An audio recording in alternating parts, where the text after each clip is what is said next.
तो सुबह के बज चुके हैं 5 और मैं उठते ही चली गई हूँ किचन में, क्योंकि मैं बहुत जल्दी उठ गई थी। आज 3 बजे मेरी नींद खुल गई थी और मुझे बहुत ज़्यादा भूख लग रही थी। तो पतिदेव जी ने लाए थे यहाँ पर ये छुटकू से बैंगन। तो मैं सबसे पहले इनको अच्छे से धो लेती हूँ।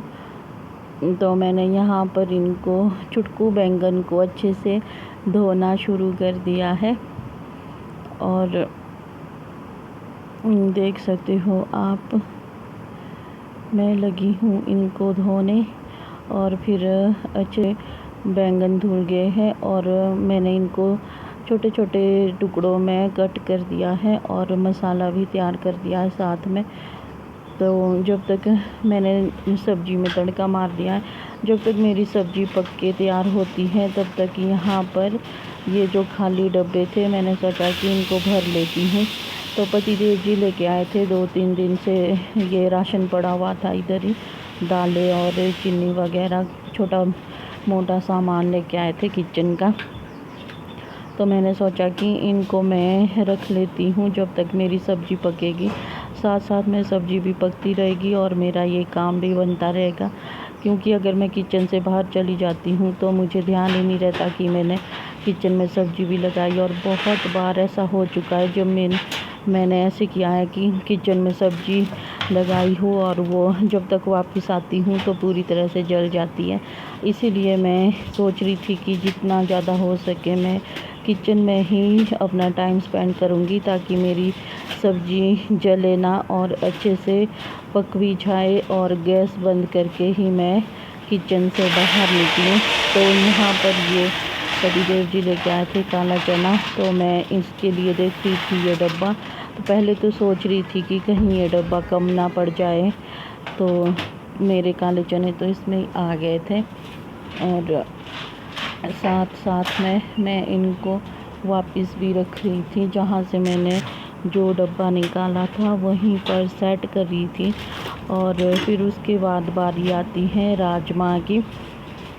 तो राजमा के लिए भी मेरे मन में यही डाउट था कि कहीं ये बच ना जाए, क्योंकि बहुत ज़्यादा लग रहे थे, 2-2.5 किलो आई थिंक इतना तो होगा ये।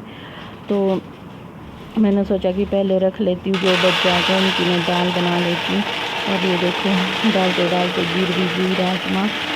तो ऐसे ही होता है मेरे साथ, जब भी मैं कुछ अच्छा काम करती हूँ ना तो वो थोड़ा बहुत गिर ही जाता है।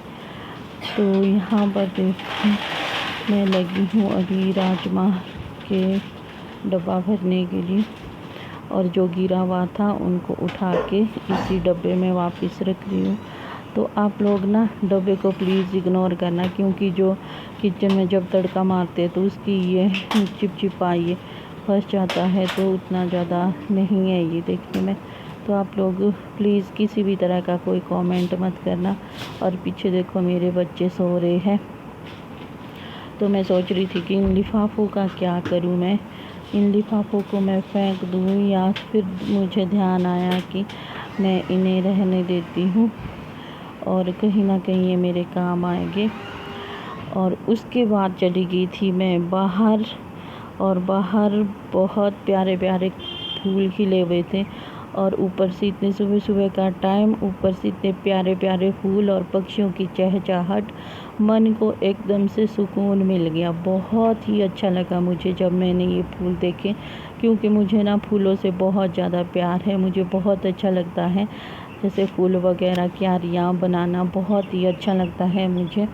तो मैं एकदम से इतनी ज़्यादा खुश हुई ना इन फूलों को देख के। एकदम से मेरे गमले में 5-6 फूल खिले हुए थे। उसके बाद मैं अंदर आई, और अंदर आने के बाद मेरे पास थोड़े बहुत जो कपड़े थे बच्चों के और मेरे, तो उनको मैंने मशीन में डाल दिया था धोने के लिए।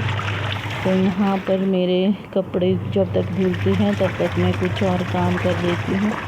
तो अभी तो फ़िलहाल मैं कपड़े ही धो रही हूँ, और 10-15 मिनट के बाद मशीन मैंने बंद कर दी है और अच्छे से मैंने ड्रेन कर दिए हैं।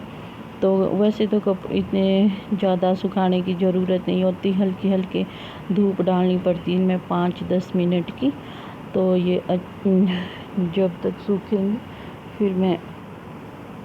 फिर मैं चली गई थी कपड़ों को धूप में डालने के लिए। तो मैंने सारे कपड़े, जितने भी मैंने कपड़े धोए थे, अच्छे से तार के ऊपर लगा दिए हैं ताकि उनमें बहुत अच्छे से